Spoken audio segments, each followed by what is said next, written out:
2018, these people got a little too close to this avalanche.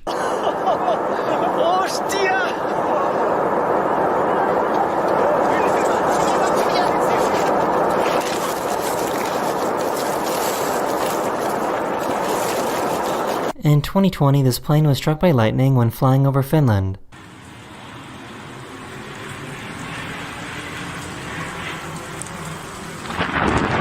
This giant boulder came within inches of crushing this house. Unfortunately, 2 other boulders managed to break free and destroy the other side of the house. In 2019, this cruise ship near Norway encountered some heavy seas.